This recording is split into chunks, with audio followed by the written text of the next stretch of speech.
नमस्कार दोस्तों। एक शहर में एक आदमी रहता था। वह बहुत ही लालची था।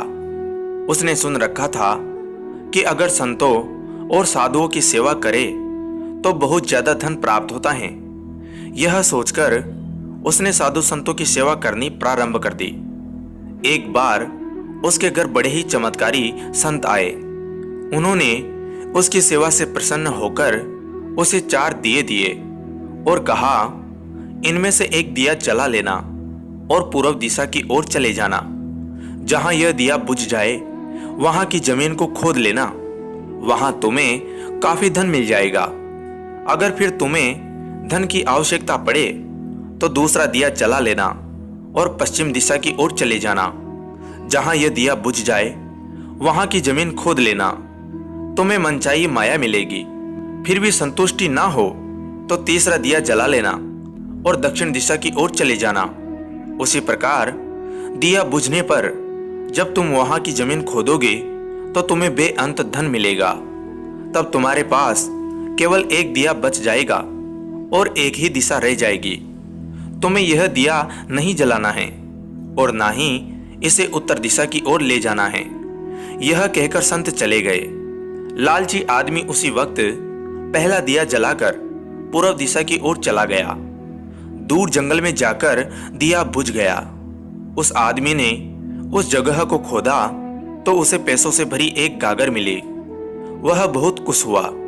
उसने सोचा कि इस गागर को फिलहाल यहीं रहने देता हूं, फिर कभी ले जाऊंगा। पहले मुझे जल्दी ही पश्चिम दिशा वाला धन देख लेना चाहिए।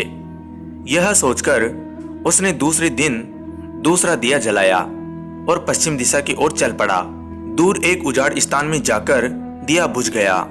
वहां उस आदमी ने जब जमीन खोदी तो उसे सोने की मोहरों से भरा एक घड़ा मिला। उसने घड़े को भी यही सोचकर वहीं रहने दिया कि पहले दक्षिण दिशा में जाकर देख लेना चाहिए।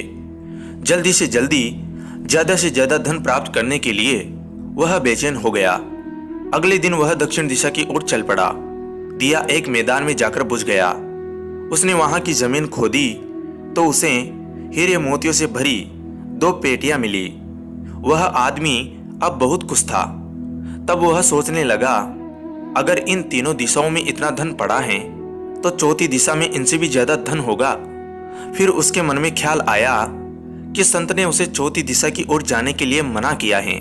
दूसरे ही पल उसके मन ने कहा, हो सकता है उत्तर दिशा की दौलत संत अपने लिए रखना चाहते हो।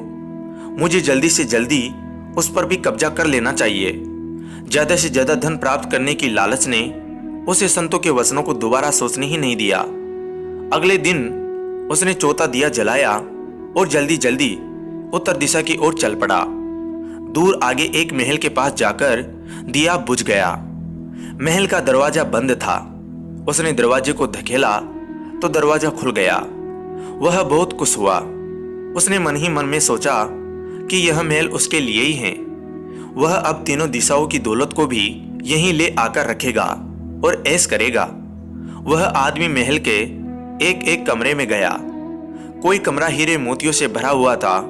किसी कमरे में सोने के कीमती से कीमती आभूषण भरे पड़े थे। इसी प्रकार अन्य कमरे भी बेअंत धन से भरे हुए थे। वह आदमी चकाचौंध होता जाता है और अपने भाग्य को शाबाशी देता है।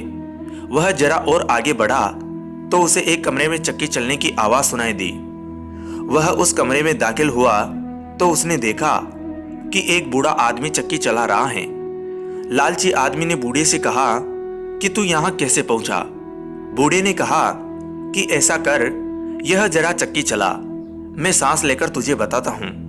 लालची आदमी ने चक्की चलानी प्रारंभ कर दी।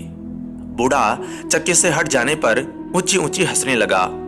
लालची आदमी उसकी ओर हैरानी से देखने लगा।